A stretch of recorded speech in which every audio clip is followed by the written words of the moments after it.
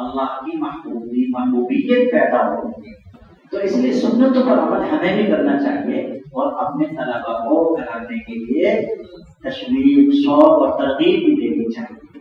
الغرض نور رضا کو اس انداز سے پڑھائیں. کوئی زیادہ مشکل انداز نہیں ہے، آسان ہے، بس آسان سے آسان کرنے کی کوشش کریں. آخری کتاب ہے قدوری عبارت پر خصوصی توجہ دی جائے اور مختلف طلباء سے پڑھوائی جائے. وہی اسی انداز سے جیسے کہ اوپر سے چلے آ رہے ہیں. ترجمہ طلباء سے نکلوانے کی پوری کوشش کریں. اس میں چونکہ مسائل نور رضا میں پڑھ چکے ہیں، وہی مسائل کا اعادہ ہوتا ہے. قدوری کا وہی حصہ پڑھایا جاتا ہے، کتاب الطہارت سے شروع کر کے اور کتاب الحج کے آخر تک پڑھایا جاتا ہے. بس اس میں کتاب الحج نیا آتا ہے. نور رضا میں کتاب الحج پڑھایا نہیں جاتا ہے، اس میں کتاب الحج پڑھایا جاتا ہے. تو یہ حصہ نیا آتا ہے، ورنہ وہی مسائل ہیں جو نور رضا کے اندر ہم پڑھا کے آ چکے ہیں. الفاظ قریب پرانے ہوتے ہیں، اس لیے یہاں زیادہ مشکل نہیں آئے گی ترجمہ نکلوانے میں. مسئلے کی وضاحت اور صورت مسئلہ کے بیان پر زور دیا جائے. اس حصے میں قدوری کے بھی اسی پر اتفاق کیا جائے کہ صرف مسئلہ بتائیں، اس کی وضاحت کر کے صورت مسئلہ متعین کریں کہ صورت مسئلہ یہ ہے. یہاں پر بھی دلائل اور علل سے بالکل گریز کیا جائے، کیونکہ یہاں آ کر کے اصل سے چیز دوسری آ جاتی ہے. تو یہ ہے کہ ابھی وہ مبتدی طلباء ہیں. اس کے بعد دوسری صورت یہ آتی ہے کہ نور رضا پورے ہوتے ہوتے ہوتے ہوتے قریب ششماہی کے بعد بھی 1 مہینہ گزر جاتا ہے. اب کتنے دن رہ جاتے ہیں؟ 2 مہینے، کبھی 2 مہینے سے بھی کم رہ جاتے ہیں. اس میں ہمیں اس قدوری کے 70 صفحے پرانے نسخے کے اعتبار سے پڑھانے ہوتے ہیں. تو 70 صفحے 2 مہینے میں پڑھانے کا مطلب یہ ہوتا ہے کہ ہمیں روزانہ 2 صفحے کے قریب پڑھانے ہوں گے. اس لیے کہ 2 مہینے میں آپ سوچے 60 دن نہیں ہوتے ہیں، بلکہ 50 دن ہوتے ہیں. 4-5 جمعے ہر ہفتے مہینے میں آ جاتے ہیں. 4 جمعے 5 جمعے 4 جمعے 5 جمعے.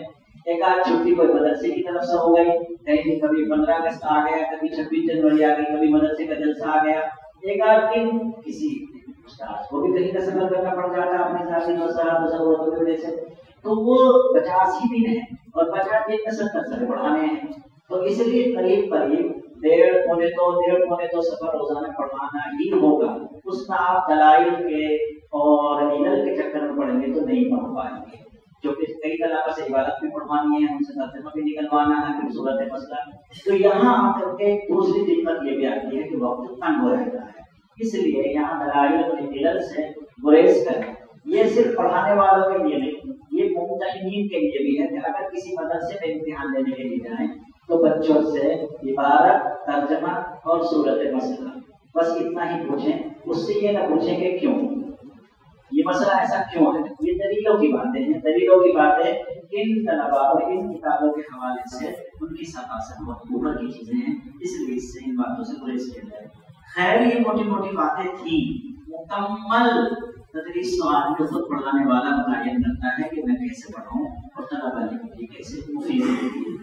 جو بھی ذہن میں آئی وہ آپ لوگوں کے سامنے بیان کر دی. اگر کوئی کبھی کوتاہی نہیں ہو تو درگزر فرمائیں. بھائی کی غلطی کو معاف کرتا ہے، اور اگر کوشش ہو سکتی ہے کسی طریقے سے تو مدد بھی کرتے ہیں کہ تم نے یہ بات غلط بتائی ہے، تاکہ آئندہ کبھی ایسا موقع ملے تو اس کی اصلاح کر لی جائے. اللہ تبارک و تعالیٰ آپ سب کو جزائے خیر عطا فرمائے. خاص طور پر ہمارے بڑے مشکل اور تعلق دیوبند کے رکن شورا حضرت مولانا صاحب دامت برکاتہم اور ان کے تمام ہی جو معاون لوگ ہیں سب کو اللہ جزائے خیر عطا فرمائے. آمین. واخر دعوانا الحمدللہ رب العالمین.